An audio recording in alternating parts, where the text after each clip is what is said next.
ফাইজা daily blog থেকে। কেমন আছো বন্ধুরা? আমি আমার প্রথম স্তরের ছাদ বাগানটা তোমাদেরকে ঘুরে দেখাবো। আমি আমার ছাদে কি কি গাছ লাগিয়েছি দেখো। আমার ছাদটা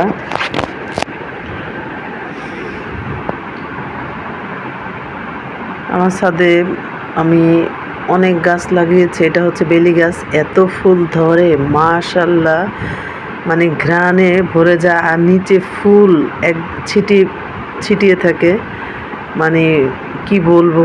পাশে হচ্ছে কামিনী গাছ, কিছুদিন আগে কামিনী ফুল গাছে মারাত্মক ফুল আসছে।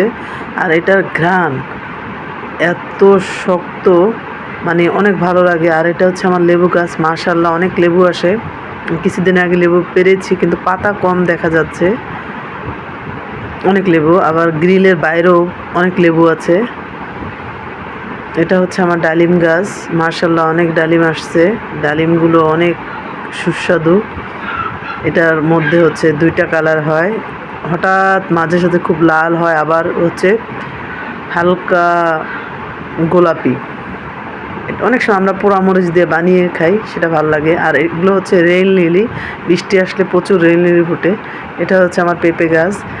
পেঁপে গাছে এত পেঁপে ধরছিল, এটা অনেক লম্বা ছিল।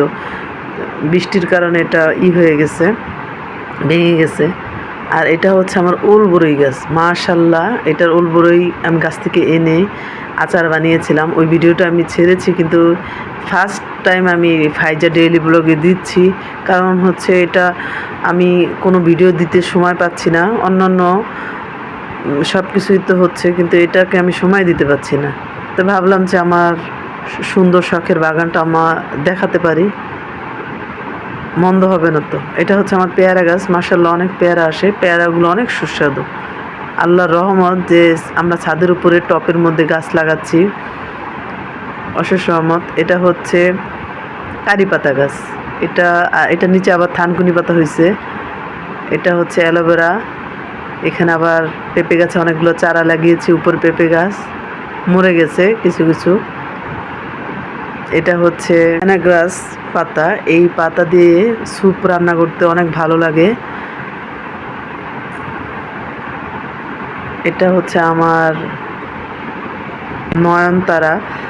নয়নতারাগুলো, এটা হচ্ছে আমার উপরে ওঠার সিঁড়ি। নয়নতারাগুলো আমি সাইডে লাগিয়েছি। এটা হচ্ছে তেলের কোটাগুলো কেটে কেটে আমি টব বানিয়েছি, যাতে আমার মানে অতিরিক্ত টাকাটা মানে খরচ না হয়। তো ওইভাবে আমি করেছি আর কি। মাশাআল্লাহ রাতের বেলা এত ভালো লাগে, মনে হয় যে ছোট ছোট লাইটগুলো জ্বলে আছে। খুব ভালো লাগে, অনেক ভালো লাগে।